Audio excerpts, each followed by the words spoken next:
Welcome to your Daily 5 for Wednesday, July 19th, 2023. I've said for a while that I really have no actual excitement for nearly anything coming out of Disney these days, particularly from Star Wars or Marvel.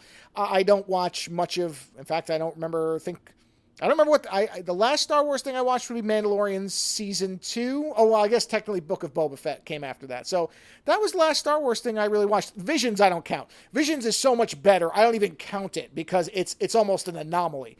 But of the mainstream Star Wars stuff that's aimed at general audiences, I watch almost nothing. And, I don't necessarily ignore everything. I don't want to be one of those people who just dismisses everything out of hand and becomes miserable and, grudged against everything there is. Grudged isn't really a phrase, but I'm using it anyway. So when the Ahsoka trailers came out, as background, I barely watched any of Rebels. I started, I never finished it. I don't know anything about the character. I really don't need to. She's got lightsabers. I get that she's the protagonist, and I can read a Wikipedia entry if I really need to know her backstory. But the thing that drew me in, my interest, was Thrawn, because Thrawn, from what I read, was done well in the animated series, and I liked the books with Thrawn. I liked the character. So the linchpin of any interest I have in the Ahsoka series is how is Thrawn handled? I mean, don't get me wrong, if other characters are good too, great, but Thrawn is the one that, for me, the series succeeds or fails on. If that character is done well, I really won't care what else is happening. If he's done poorly, then I don't care how well everything else is done. I mean, it's just what it is for me. That's the character I have investment in. So I watched the newest trailer. I saw Thrawn. Thrawn looks good, sounds good. I'm like, okay, this all seems like, it has potential, but I kept my expectation meter was set dead center of medium. And that's where it was until I read some comments recently by one of the voice actors from Rebels. And she basically said, she used words that make it sound like it's pretty important that you've seen Rebels to fully enjoy Ahsoka. And as soon as I read that, I went, here we go again.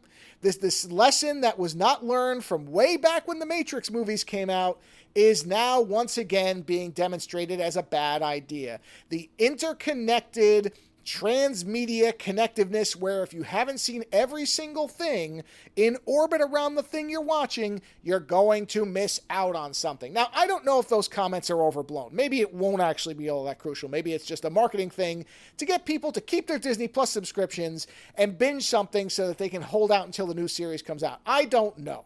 But if it is in fact the case that Ahsoka relies heavily on you having seen the Rebels series, I mean, now I'm not even going to bother watching it when it comes on. I'll wait till it's been on for a while and I'll see what the reviews say. I was going to just go ahead and watch a couple episodes from the beginning and see what I thought, but why bother? Because if I'm going to miss out on things, then why am I going to watch this thing? It is so stupid to me that anybody thinks, and I don't know whose idea this was. This may have been a high-level executive idea. I don't know if this was showrunners, whoever. But this thing, it's not just this series. Again, it's been going on for a long time because you can go all the way back to the Matrix for the biggest high-profile example of why it was a bad idea. Although the Matrix movies, I never really felt like the Animatrix and the video game were that crucial. It didn't really matter. I mean, yes, you missed out on why certain characters were there and what their backstories were, but it was not that big a deal. And maybe this won't be either. But this concept that if you've missed one, I mean, Marvel's doing it all over the place. Everything has to relate to everything else. And there is no standalone anything in terms of storytelling now, or there's nearly none. And it just makes me instantly not want to watch something. Because I feel like if your story can't stand on its own, if it can't work itself, then I'm not going to bother with it. It's not a good story then. Your story shouldn't start off relying on another person's story. I'm sorry, but it should, at least not like this. You can allude to things. There can be Easter eggs. Sure, that's fun stuff. I don't mind that kind of thing. We know the difference in what I'm talking about here.